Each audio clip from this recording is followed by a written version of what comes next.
If you are just coming in and you're wondering, hey, where can I get resources? Where can I hear more about what you're talking about? You can definitely check out CS4All.NYC/equity, and we will just get started. So I'm going to be quiet and let the beautiful person next to me open up. Hi, everybody. My name is Christy Jones, and I'm a DOE teacher in New York City along with Ross. And we are under the great guidance of Miss Christy Crawford to hopefully share some really great insight that the CS4All Ingenuity team has been working on, and primarily really looking at how we move beyond just access to computer science, but turn this into computer science being used as a tool for social justice in every classroom. So in this session, we'll give you a little bit of background about what CRSE is and kind of who has shaped some of the work that we're doing. And then we'll give you two really juicy examples of what this can look like in your own classrooms.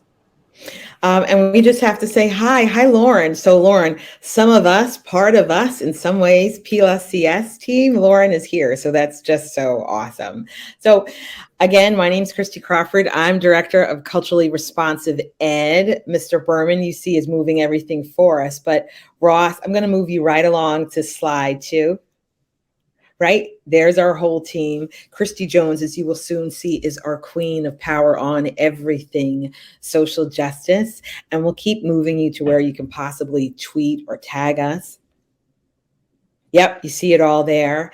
But just something about the CS4All mission, if you are not familiar with us, is, and if you were here yesterday, you heard a little bit about us, but we're a small but mighty team of former classroom educators and computer scientists, but we're here to serve kids. And we really want to ensure that kids are better prepared to use CS during K-12 and after graduation.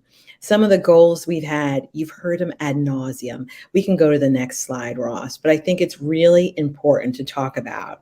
What we do is build a citywide community of equitable leaders in CS. So not just folks who are using equity in their classroom, but using equitable practices to change policy throughout the city. And we also focus on changing internal biases. Ross, we can go to the next slide. I think the newest thing for us that's new for many of you who are also in the space, also at the summit today, is looking at career and technical education. We're moving there, believe it or not. But for this session, we just want to talk about culturally responsive and sustaining education. We just want to have a shared language with you. Ross, we can go right to the next slide. You'll see what's bolded there is assets. We're definitely using difference as an asset. We've heard it so much throughout the conference, but we thought, on slide 8, that next slide, we're going to break it down for you. So if on that next slide holds high academic expectations for all, I think you saw that yesterday. There were a couple of folks who asked at the summit, are all these standards, is this really for all kids? Yeah, really, I can't believe that we're still talking about it. But culturally responsive ed isn't just about culture or race or ethnicity or being historically excluded, but it's high expectations and finding ways to use those high expectations with every child once we find that child's gifting. What we also talk about in culturally responsive ed is nurturing kids as agents of social change to redress historical and contemporary oppression. So often we hear about culturally responsive this and identity that, and nothing about social justice ed. Gloria Latson-Billings, the mom of everything culturally responsive, that amazing researcher and professor, I think would go nuts not to hear that her work was not connected with social change, with activism.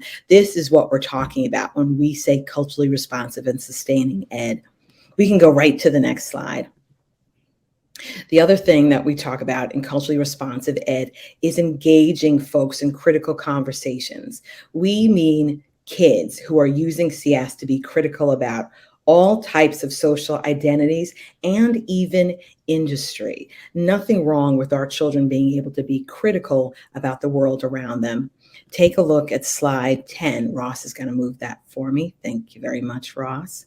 But on that slide, we're talking about sites of racial inequity in CS. So I mean things like algorithmic bias in admissions, healthcare, mortgage and housing, facial recognition issues, skin tone recognition, problems with photography and film, because you know what? Who was not used in the data set? Usually brown and Black folks, and the picture's just never going to come out correctly. We're talking about problems in advertising, academic access, who gets in, who does not get in. We're talking about career advancement and company culture. Again, the data set may be skewed because everybody is not at the design table. And of course, we're talking about law enforcement, tracking, and surveillance. How could you have children who are using CS, who are taking CS courses, and not able to talk about how CS affects them in these everyday parts of their lives? In fact, it is so critical that we were really happy and excited, next slide, Ross, to get a call from Michael Kleiman, who's the Silicon Valley director for Amnesty International. And he was talking about, you know what, tech, we're just reproducing inequity. So tech often exposes biases of people, biases that we have in the United States, things that are just ideology. It's built in. But that's why we insist on using culturally responsive ed to use CS to address those biases and then address products that affect us all. We're at slide 12. I think we've got a shared language, a little bit of shared history, and it's okay to jump back into the session with teachers and kids who are doing the work, culturally responsive work that includes social justice education. Next slide. So what we have is a team of teachers. We call them Ingenuity Team. They are our superstars, our juggernauts. These are folks who are really taking things like race-based affinity CS classes. I did say that, race-based affinity classes about what's happening in their own world, what happens in their classroom. They're really taking courses about social justice and activism and how that works practically in the computer science classroom. There's a few of them there. You can see more folks at CS4All.NYC/equity. But I'm going to allow some of these folks like Christy Jones and Ross Berman to show you exactly what anti-racism or social justice can look like in a CS classroom. So we have a couple of lessons that we're going to share with you on Power On, and then I think Ross is going to do his first about COVID, right? Hi, everybody. So I am Ross Berman. I'm a computer science teacher at MS 217 in Queens. I've participated in the Exploring Equity in Computer Science program, the CS4All, for the past 3 years now. And I'm a member of the Ingenuity Team. And one project I did with my students during the pandemic was we created public service announcements for getting students. We started with like hand washing and social distancing. So this is right when we got back to school. We were in person. And the idea was, let's create public service announcements to make sure people know the healthy habits that we need to do.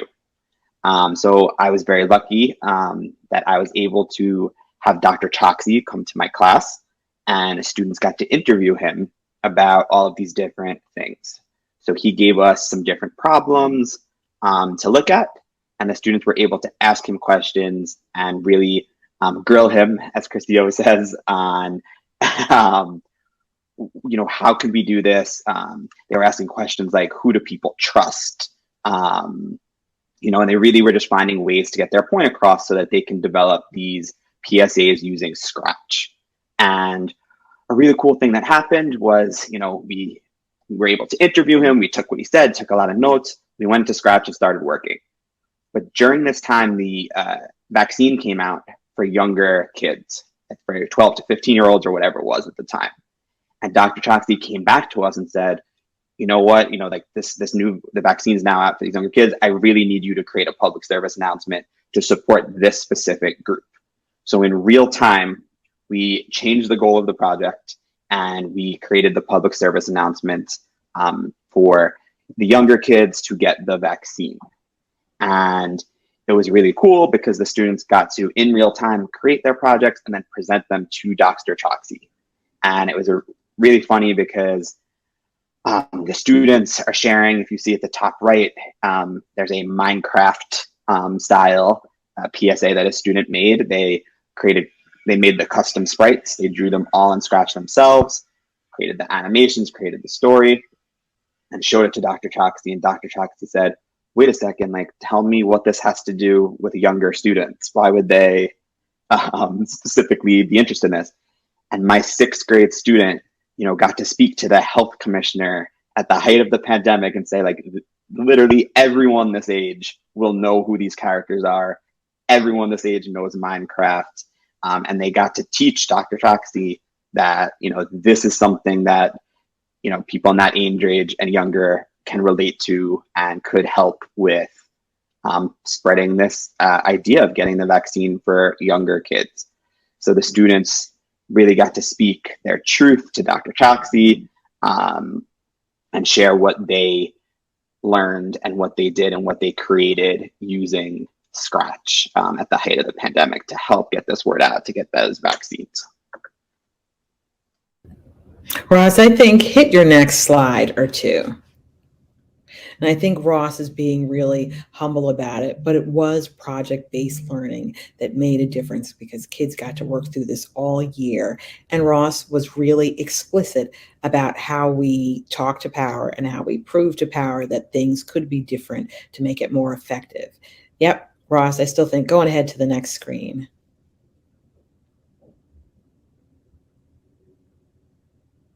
Yeah, I was hoping for that more scared face of Chotsky, but again, we were proud of Ross and his kids. But I think Christy is up next.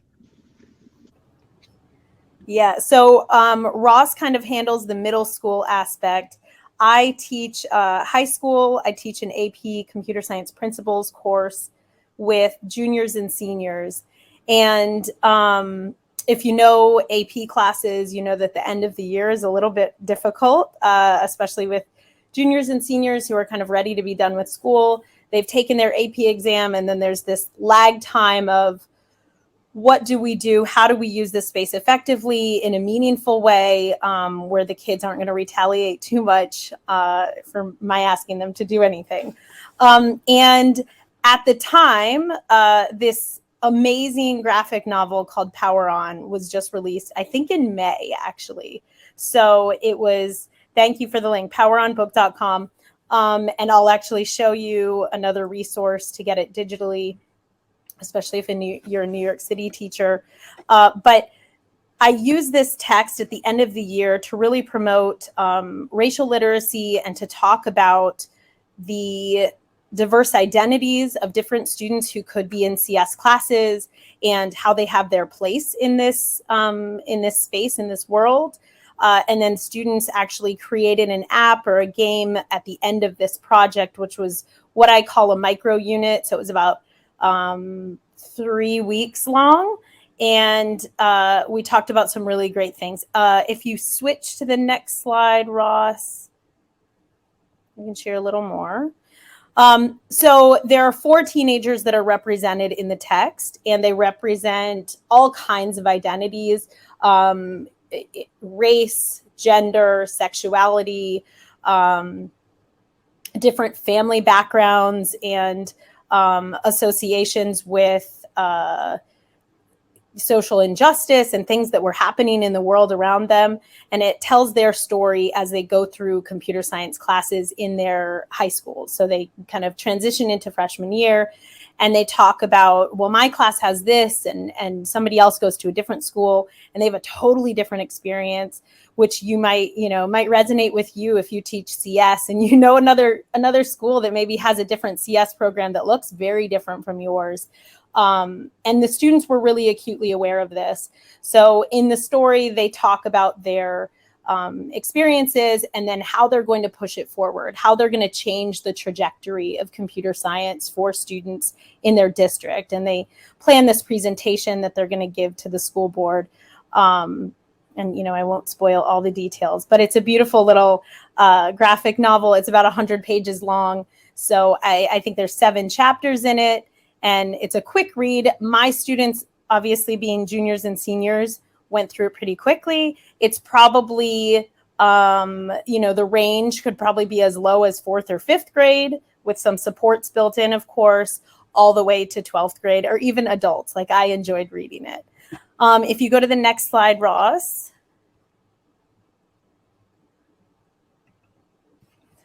You can see, so those are the names of the chapters on the left. And then in purple on the right-hand side of each chapter is how I themed each of those. So we did a whole character analysis and talked about the identities of the people, the teenagers represented in the text. You can see a picture of one of my students reading the text. So every day we came in, they got their books out and they read quietly. I've never had a class of juniors and seniors in an AP classroom do something like this. Like, it was a complete shock to me that they adapted so well, and they were like, we love this. This is great. We got to talk about systemic racism and different systems of oppression that exist in the world. We talked about intersectionality of the characters that were in the text, and then their own identity and how they resonated with different intersectionalities. We talked about representation and, you know, who we see in these positions, especially in computer science, and all the fields that are connected to computer science. We talked about CS pioneers. In the text, there's actually a really wonderful highlight of all of these underrepresented groups and their roles in computer science as pioneers, and people that you don't always hear about, right? We all know who Bill Gates is. We all know who Steve Jobs is. But then when it gets to, you know, Jerry Lawson, not everybody knows. And I think that it's really important that we really shine light on those pioneers. And also at the Equity site, which we keep posting in the chat, there is a beautiful CS Pioneers calendar that gets made every year. This year, my jaw dropped at how nice it was. I just saw it actually last night, and I was completely amazed. So that's a wonderful resource that you should check out the Equity site for.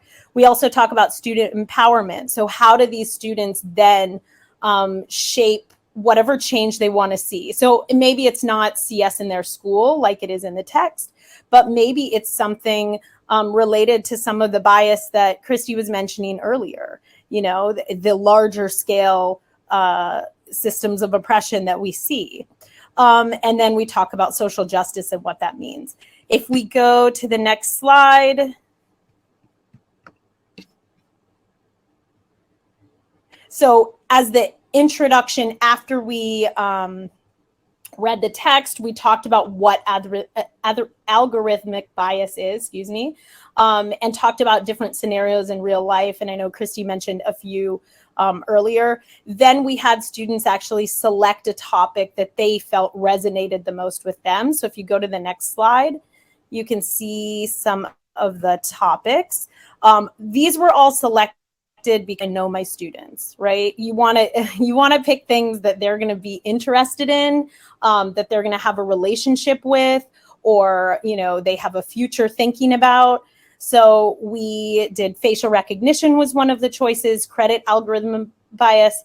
I had done a financial literacy club with students, and I knew that there were some that were really interested in this. And we did racial bias in photography, which was kind of because of an earlier project that we did about Hollywood diversity. I knew that some students wanted to go into healthcare, so we talked about the bias that exists there about recommending different treatments, the criminal justice program, justice bias. We talked about college enrollment, obviously juniors and seniors, they're applying to college, you know, the process of getting financial aid and support when you're going to college. How is that impacted by some of the data that goes into the system? And then, of course, voting, as I had some 18-year-olds there. So if you go to the next slide, Their goal, and again, this was after we read the text, we went through everything. They had to select one of these topics that they felt really passionate about. And their task was to kind of create something. So, you know, how can we shape the change of any of these, you know, areas? Do you want to make an educational app? Do you want to use data to do some sort of computations to share with people? Maybe a recommendation so people know tools and resources that exist that can support, you know, when you're applying for college, what kind of resources might exist for you. They could do Scratch, although the platform that we used was, we use the code.org curriculum, and they use JavaScript, but they also knew Scratch at the time because they had taken a prior course. They could create a game. They had a lot of different options to create an artifact. If you go to the next slide, that was kind of our order of operations. They did some research on the issue. I kind of preloaded some articles for them, and then they could explore further. They did a storyboard, just like you would do with any kind of app design. They programmed, and then we did some reflection. And if you go to the next slide, this was ultimately a key piece of this project for me, was how do we share this with a larger community? Because it's one thing just to do a project in your class, but when you start to touch other, you know, networks outside of that classroom, that's when bigger change can happen. And I wanted the students to feel that they would have impact in other areas. So Juneteenth happened to be, you know, coming up towards the end of the project. So what we did is I kind of curated their work in a presentation that was then shared on our school website with parents and families, and then also with teachers. And I encouraged them to have these discussions with students about what research they had done and kind of what work needed to happen still. So as I said, it was a short project, so we didn't have as much time to kind of stretch that limit, but this could be an entire semester. I mean, you can kind of already see how this could go. There are a few projects that I wanted to just highlight if we have time, but Christy definitely cut me off if we don't. Okay. So I have 3 projects here. One was just a little quiz game, just so you have kind of a grasp of what they did. Again, this was about 3 weeks of time. So the project, that first project, I don't know. Can you share that, Ross? Can you open that up?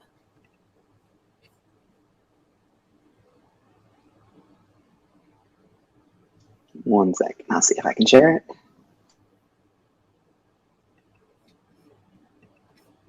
And all the resources for this lesson and other lessons like this are on that equity site. We try to keep it nice and simple for those of you asking. Yeah, so if we click start, and this is obviously the like preview viewer. If you know code.org, you kind of understand this view. I know it's a little bit small, so apologies for that. But basically, it's a game asking people, you know, kind of like, this is a true or false question, asking people about some of the artificial intelligence bias that exists. And if you go to the next project, I know we're kind of speeding through these. I just wanted to give you a little bit of a sense of what they could create. We're okay. I think we actually have time, which is so unlike us. We're okay. Okay, cool, perfect. So the second project, hold on, I have to, if we click next, this was the student that did the financial literacy club with me. So he was fascinated by the bias that exists in, you know, when you get a mortgage and when you get your credit score and all of these things that can be influenced by things like your wealth status, your race, and other demographic kind of information. So he did this little like predictor app. It wasn't perfect data, but it kind of gives the gist and tells the story of how those things would impact your financial aid package. And then if we look at the last project,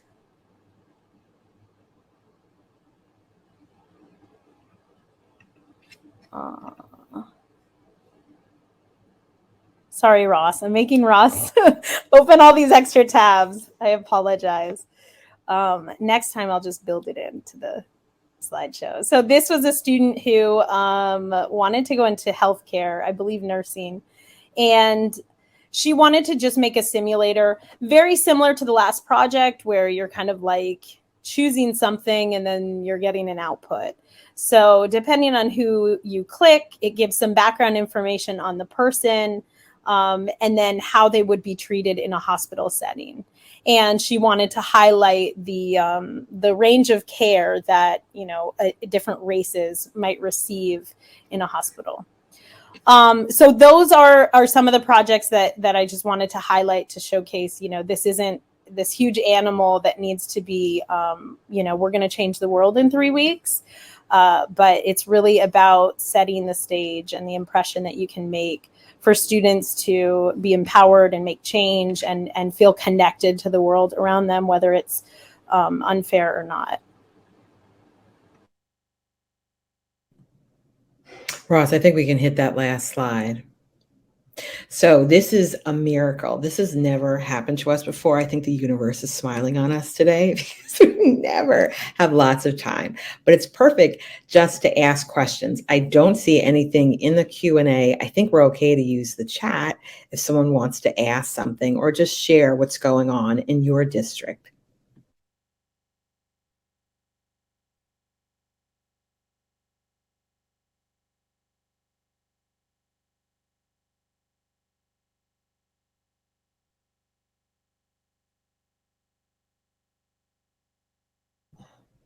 I don't see anything in the chat, but I will ask the two of you this. Christy, how much time do you think just creating the lessons took? And I'm going to just give you two more concerns that we typically had, because we used the Power On novel because it was speaking our language. It was talking about almost everything that we talk about with exploring equity in computer science in New York City. Curious to see the age range that you think that this could go to. I know because it's a graphic novel, some folks were sort of surprised that even kids in high school would like it. So what was that timetable like? Did they read it? Did they read it more than once? And then how long did it take to get the reading and the projects done? So I'm also going to mention the planning because I see Diane wrote about planning the units. The planning process.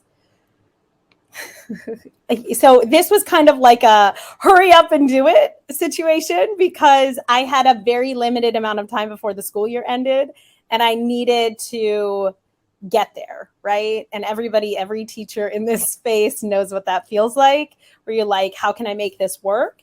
You know, and it was the first time. So in terms of planning, I went through a lot of the things that I had done in EECS, which is our Exploring Equity in Computer Science group in the DOE for New York City, and thought about where I could connect the text to these critical pieces that we had learned about.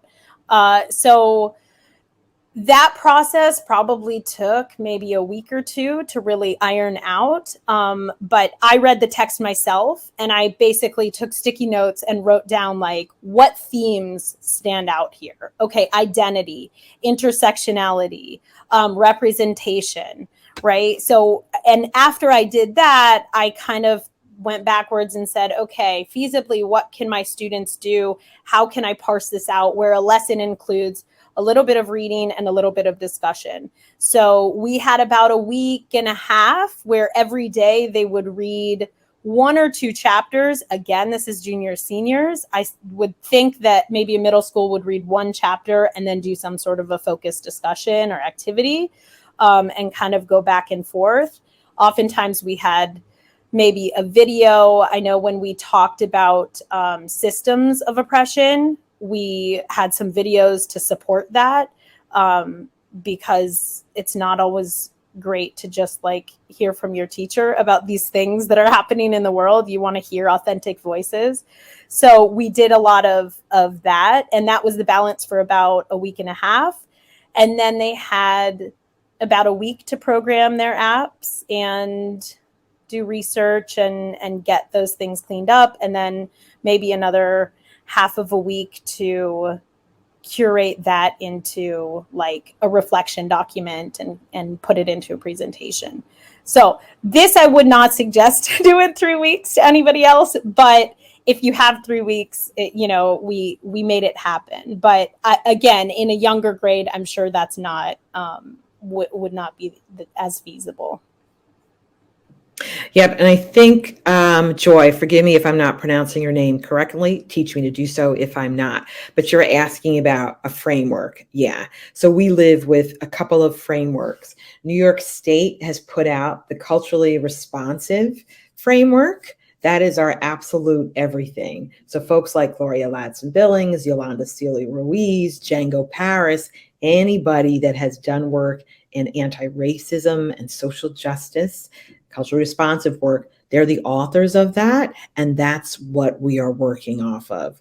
You should also know that we love the Kapor Center, everything about them. The Kapor Center has a culturally responsive in computer science framework, which is basically New York State's computer science framework explicitly applied to computer science. So does that mean that we talk about white supremacy in computer science? Yep. About anti-racism and families and lots of differences.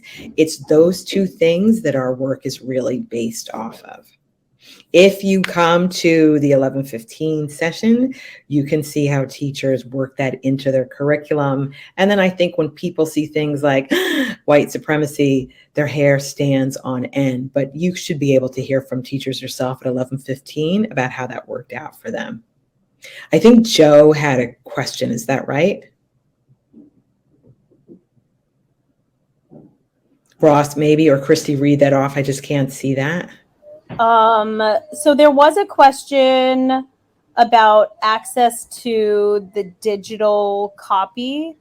If you are a DOE teacher, SORA, SORA, has an app and a website that you can go to log in with your NYC DOE credentials. I don't know outside of the city how that works, but it is free to borrow is how they call it. And then Chris asked about the reality and dream of administrator engagement as it played out in this case. What support did you get? What support could we imagine? My school has limited computer science classes, so we only have 2 CS teachers. It's a very small school. It's, like 300 kids. Administration is supportive but distant, if that kind of makes sense. So if I ask them, can I do this? They're on board with it, and they're welcoming to any of the equity work that I do in my CS classes, but they're not pushing anybody else to make those kind of changes. So it is sometimes a lonely road, And I do have really supportive colleagues who I can have like thought partners with, but in terms of someone being like, yeah, let's work on this project together, that isn't happening in my space at least. So, I think initially it takes time to get there. It took time for me to get there, right? So I think realistically you have to really be passionate that this is the work that needs to happen and be all about it. And there will be people who will jump on that train with you, and you have to take them and support each other. And there will be people who won't, and you just kind of pass them by. And I think something that may help is if you were with us yesterday and you heard from Ron, you probably heard about access data. So what New York City is getting ready to do is share data about exactly what historically excluded group is in computer science in the building in your district. And folks are looking for tools to help with that. These teachers have been here all along, but seeing something like access data really helps folks think about, okay, maybe I need to make this a priority. They probably knew a lot of those numbers, but seeing it in print, seeing it on your computer screen, it's a lot different, and just a reminder that we actively need to work on things.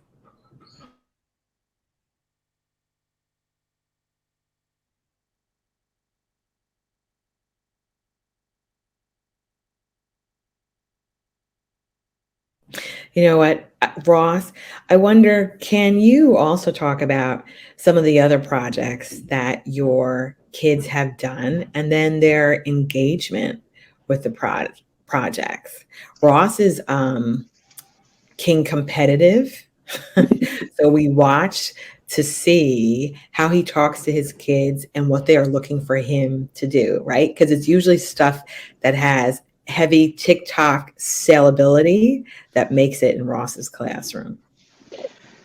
Sure. So yeah, I think I'll kind of talk about a lot of the questions in one. So a framework that I really follow with my lessons is like the design thinking framework. So a lot of my lessons are structured in a way that follows design thinking and starts with empathy and goes into the design. So our big project we did last year, we participated in the Mouse Design League, where students create apps. They can choose different, social justice ideas that they want to do. And we talked a lot last year about mental health. So students were able to create apps to support mental health, and they got to interview their guidance counselors. They got to interview some older students. We talked about like the mental health of adults and younger people after the pandemic, and how can we create an app to best support them.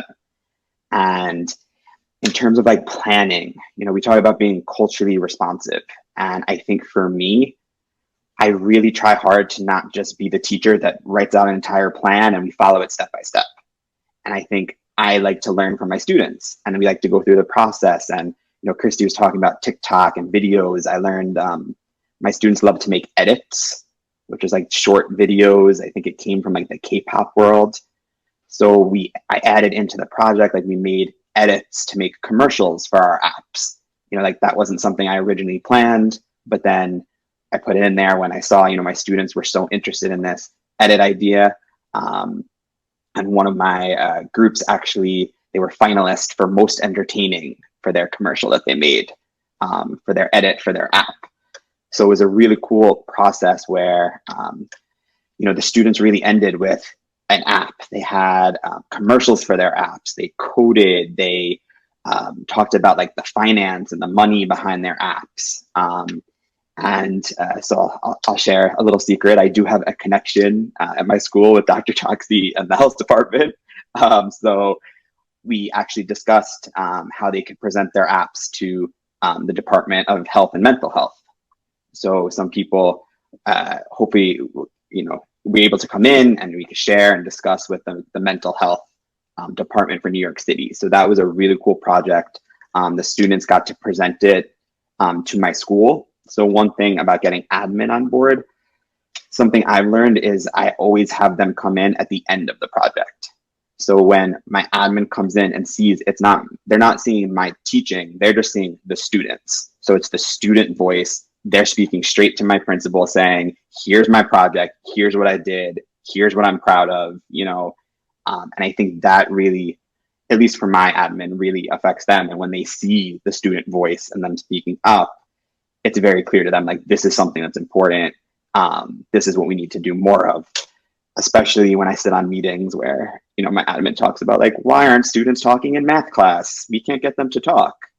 And it's like, well, maybe, doing things that they care about and being responsive to their needs will get them to talk more in that class. So. But Ross, I love that you said responsive to their needs. So I think someone lovely already pinging me this question about how intimidating or how difficult, what is it like to be the white teacher who jumps into culturally responsive work? And let's be honest, lots of people start with, ooh, here's a poster. Great, let's talk about identity. But true culturally responsive work that asks us to be a little humble, that asks us to pull in the community and for the community to lead, what's it like? I think being a part of the community that I'm in terms of EECS, the Ingenuity Team, CS4All, really empowered me right away. Like, we get to learn from, I think we'll talk a little later, you know, Christy has been an amazing mentor for me. We have so many experts who do this work, who I've gone to and asked advice. We talked about the Affinity Groups, to have that space where we can talk through how do we do this, has really helped me a lot. But Ross, I think some people might not even know what affinity groups are. Maybe just back up and explain the different types of them and what happens. So affinity groups, we have, before our Exploring Equity in Computer Science classes, we have white affinity group, Black affinity group, Asian affinity group, and Latinx affinity group, where we go into breakout rooms and we talk about, we read different literature, we talk about anti-racist, anti-oppression practices and our classes, how we can change policies and practices. We talk about our own journeys and how we can, you know, do this work for our students and for our school. And having that space to talk every week is just really empowering and helpful, and has helped me a lot to really speak, whether it's to my students and do this work, and how I can speak with them and make sure, you know, I'm being responsive to them, as well as speak to my administrators about this work and what I'm doing. So it, you know, in terms of, I think it was intimidating, was in the question. You know, for me, you know, I feel I'm very lucky. You know, I'm definitely someone who, I work at a school that has an administration that supports me and allows me to do this work. I have this amazing community behind me. If I, you know, to talk at the affinity groups, to learn from experts. But for me, I'm someone, like, I jump right into this work. And I think it's important to, you know, really think about our own biases and our own worries. You know, a constant discussion we have at my school is like teachers wanting to, you know, our teachers being okay to give up this power. And this idea of power is so fascinating to me because, you know, teachers always talk to me about, like, you know, I still see, unfortunately, teachers, you come into my classroom, be quiet, I tell you what to do. And I always tell people, like, no, like, my students are my boss. I work for them. And I just think that's a mindset for me that's really important to say, like, you know, I don't need the power in my classroom. My students have the power. My students should have the power, and I'm working for them. And I think that mindset has really helped me to, you know, develop these lessons, develop these units, do this work, starting with the idea that my students are the ones with the power. I work for them. That mindset has really helped me a lot. Christy, I want you to go, but I see the question about, are there any books or trainings you would recommend? Ours. But in all honesty, we started with a group of people I call the Justice League. It was Maya Israel, who was talking UDL, a team from NYU, the PLSCS team, who were talking about translanguaging. And we had to pull in a cognitive behavioral therapist because when we started doing this work, people were in tears, people walked out. It was a nightmare. What I would recommend is you just go to our site. I can't do another plug enough, but we've compiled enough resources, but it's that New York State framework. So that Yolanda Seeley Ruiz, who's at Columbia, who is our guiding light, I would suggest you get her book about activism in digital spaces. We do an incredible amount of work with Goldie Muhammad about criticality. We apply criticality to identity, and then our team is also applying it to industry. Definitely anything from Django Paris, from Chris Emden, but the same folks who are also talking about racial literacy strategies, it also acts as pedagogy for us. Yep, Christy, what do you think? I was also going to add Goldie. I think she shaped a lot of my, Goldie Muhammad and Cultivating Genius shaped a lot of the work that I more recently have done. But I also saw somebody mention just the conversations, the difficult conversations. And teaching juniors and seniors, you'd think like, all right, they're New York City residents. They are in, the melting pot of the world. And, it's a lot of conversations are difficult, and they often come from a viewpoint that is pretty limited. So sometimes students are open to those conversations just the same as teachers.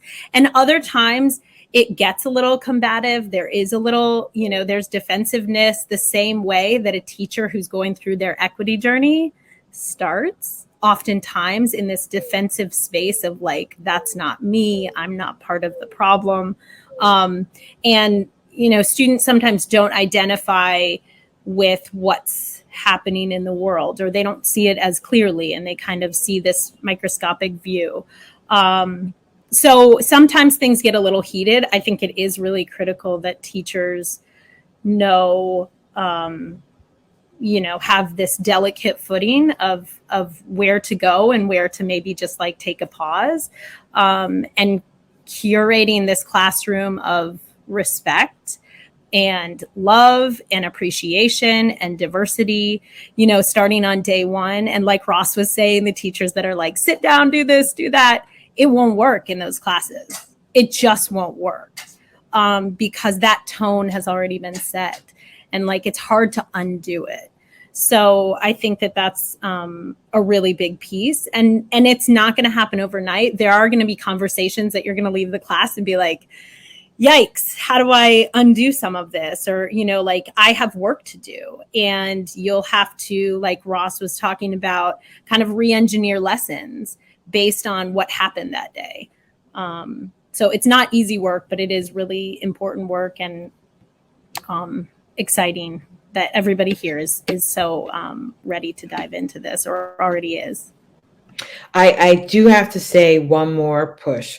When we first started, we talked about the number of teachers in tiers, and we're not being funny. It really happened. But how do you take yourself out of the work? How are you able to move from, is this an interpersonal issue? Is it an ideological issue? To, this is what I need to do to change the institution?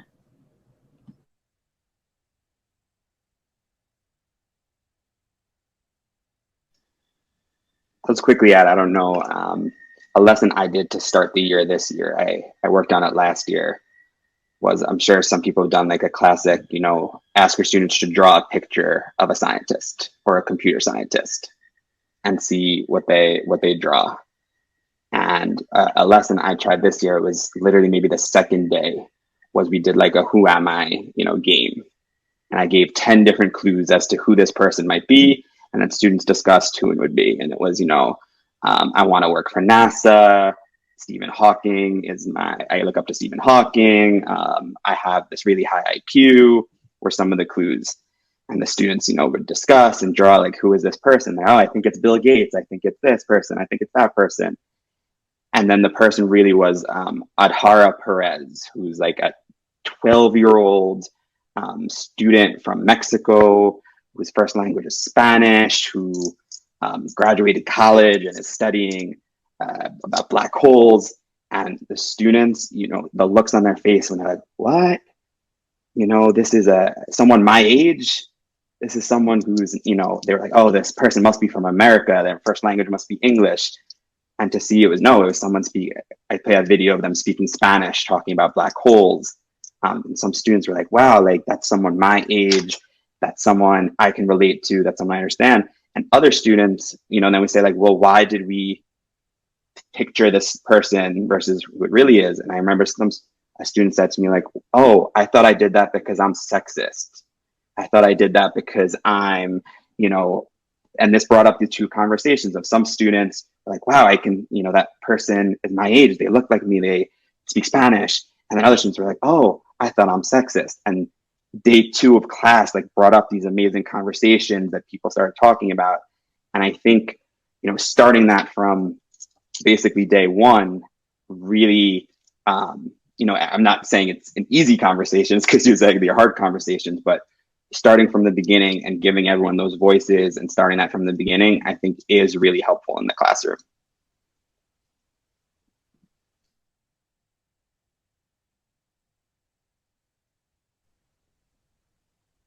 It's 10:25, and I'm sure that we're going to get yelled at by Tom O'Connell. But big thanks to Diane and to Chris, folks who are asking questions to push the conversation. So we appreciate you. But, there's a form on the site, or you can just message us, because we would love to know what you're thinking, how we can fully explain this work, because there are now 3 cohorts of teachers who are really putting their all out. It's not what most teachers do. It's an ongoing thing, and we salute them. So thank you for showing up for this. See you at the rest of the conference.